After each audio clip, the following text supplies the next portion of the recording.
బచావో పేరుతో 24వ తేదీన విజయవాడలో భారీ సదస్సు నిర్వహిస్తున్నట్లు లౌకిక రాజ్యాంగ పరిరక్షణ వేదిక కన్వీనర్ ఎమ్మెల్సీ కెఎస్ లక్ష్మణరావు తెలిపారు. శనివారం వేదిక కార్యాలయంలో ఏర్పాటు చేసిన మీడియా సమావేశంలో కేంద్ర ప్రభుత్వం మైనార్టీల హక్కులను కాలరాసేందుకు ఈ వక్ఫ్ బిల్లును పార్లమెంట్లో ప్రవేశపెట్టబోతోందని ఆరోపించారు. రేపు జరిగే సదస్సులో ప్రజాస్వామ్యాన్ని కాంక్షించే ప్రతి ఒక్కరూ హాజరు కావాలని పిలుపునిచ్చారు. ఈ సమావేశంలో ఆవాస్ కమిటీ రాష్ట్ర నాయకులు చిస్టితో పాటు పలువురు వేదిక కమిటీ సభ్యులు పాల్గొన్నారు.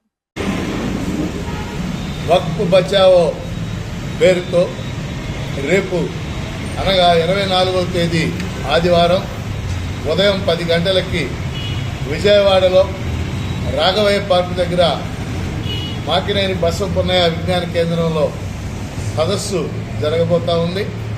ఈ వక్ఫ్ బచావో సదస్సుకి ఆంధ్రప్రదేశ్ కాంగ్రెస్ కమిటీ అధ్యక్షులు శ్రీమతి షర్మిల, సిపిఐ రాష్ట్ర కార్యదర్శి వి రామకృష్ణ, సిపిఎం రాష్ట్ర కార్యదర్శి శ్రీ వి శ్రీనివాసరావు, అలాగే మాజీ మంత్రివర్యులు పెద్దలు శ్రీ వడ్డే శోభనాథరావు మొదలైన ప్రముఖులంతా కూడా హాజరవుతూ ఉన్నారు.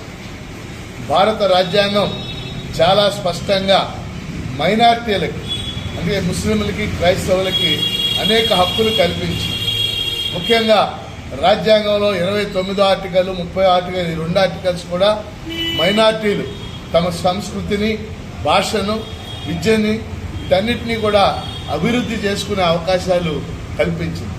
అందులో భాగంగానే వక్ఫ్ ఆస్తులను కూడా పరిరక్షించుకునే అవకాశాలు, అవి ముస్లిం కమ్యూనిటీ అభివృద్ధికి వక్ఫ్ ఆస్తుల్ని ఉపయోగించేటటువంటి అవకాశాలు రాజ్యాంగం కల్పించింది. కానీ ఇప్పుడు కేంద్రంలో అధికారంలో ఉన్న నరేంద్ర మోడీ ప్రభుత్వం ఈ వక్ఫ్ చట్టాన్ని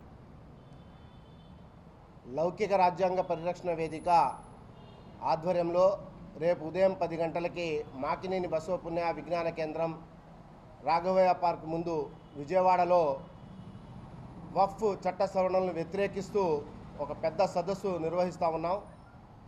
దీని యొక్క ప్రధాన ఉద్దేశం ఎన్డీఏ ప్రభుత్వం ఏదైతే ఈ వక్ఫ్ చట్ట సవరణలు చేస్తుందో ఇది వక్ఫ్ యొక్క స్వయం ప్రతిపత్తిని హరించే విధంగా ఉంది.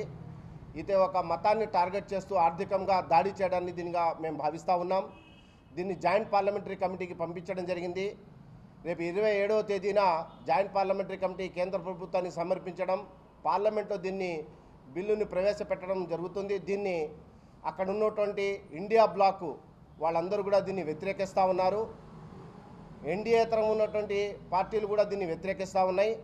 మన రాష్ట్రంలో ఉన్నటువంటి ఎవరైతే టీడీపీ ఉందో దాన్ని కూడా ఈ వక్ఫ్ బిల్లు